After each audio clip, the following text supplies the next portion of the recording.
it's wonderful to be back in Devonport. I've been coming to Devonport. I was thinking on the way down here, since 1986 was the first time that I jumped in a car around Tassie and visited every nook and corner here in this great state of Tasmania. And what I've seen with this great city of Devonport is it grow, its livability, its sustainability and its productivity all improve over the years. And that's because of the hard work done by local government, the hard work done by advocates for this great city, and of course you do need funding from federal and state governments and local governments as well. One of the things that I've always championed as someone who has concentrated for a lot of my political career in urban policy and in cities policy and in infrastructure is working directly with local government. That's how you get better outcomes.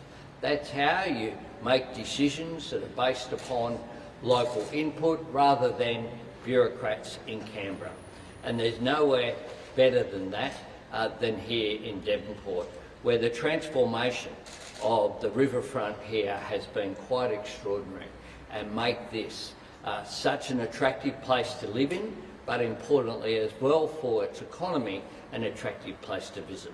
Today's announcement builds on that, and I want to congratulate firstly this champion of Tasmania next to me, Anne Urquhart, who has been such a strong advocate for everything that is northwest Tasmania, as well as the coast there around Strawn and that community as well for such a long period of time.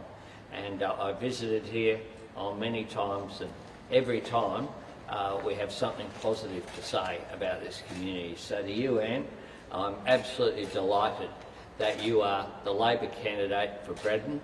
I think the people of Braddon know that in Anne Urquhart they will have an advocate who is as strong as any advocate for any local community that I have ever seen anywhere in the country. And Anne knows the local community here. She's engaged and she will be outstanding, and that's why I think her call to make the decision to run for the House of Representatives rather than just stay in the Senate, that of course she was entitled to do, not up for election this time round, shows her commitment to this local community. In Katie Gallagher we have an amazing Finance Minister and a strong advocate particularly for women's representation, and of course the election of Anne Urquhart will add to women's representation in the federal parliament. My government's very proud to be majority female in the caucus and to have such strong women right throughout the cabinet, the ministry, in leadership positions, and Katie Gallagher as the Minister for Status of Women plays an important role there. And to the Mayor, Alison, we were here at a citizenship ceremony, I think last year, and here in this very hall. Alison is such a strong local advocate for this community.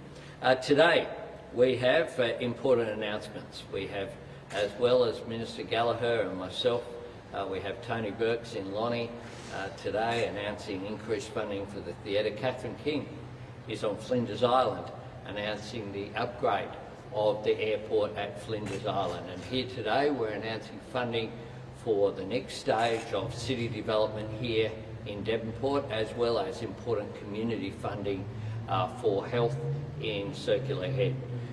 Can I say that this grant here of $6 million for the revitalisation of Devonport's CBD by delivering stage 3 of the Living City project is a great example of the Commonwealth backing local communities.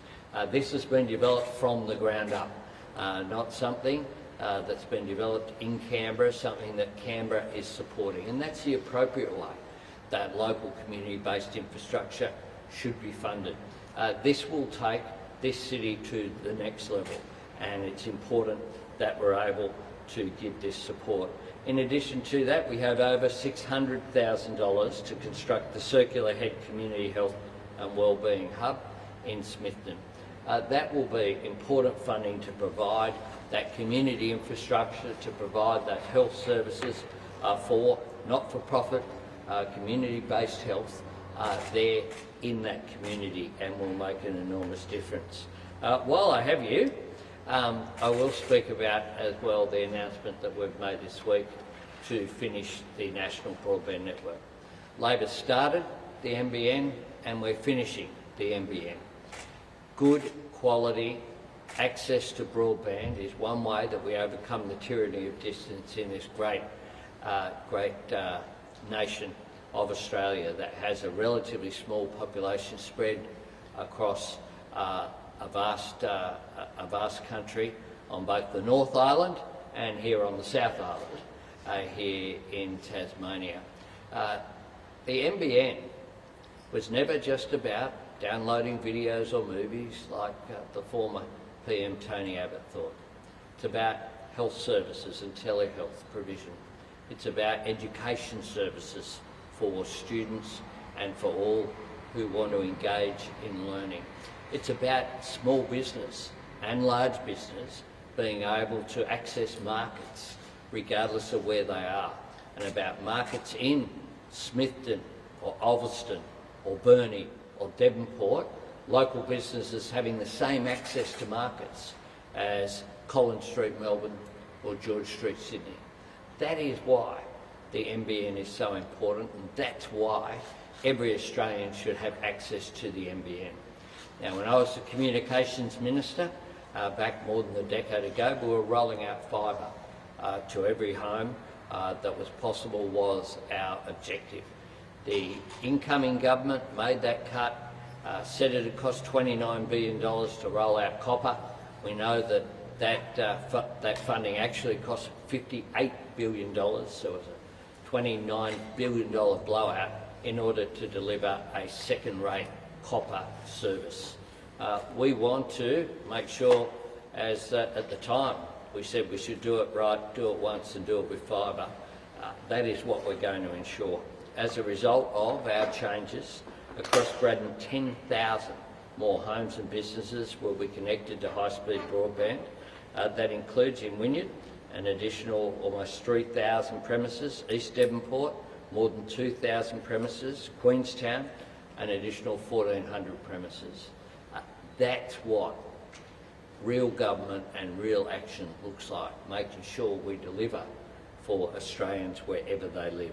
We're absolutely committed to delivering for this local community, and with Anne Urquhart as the member for Braddon, I'm confident that we'll be able to do that.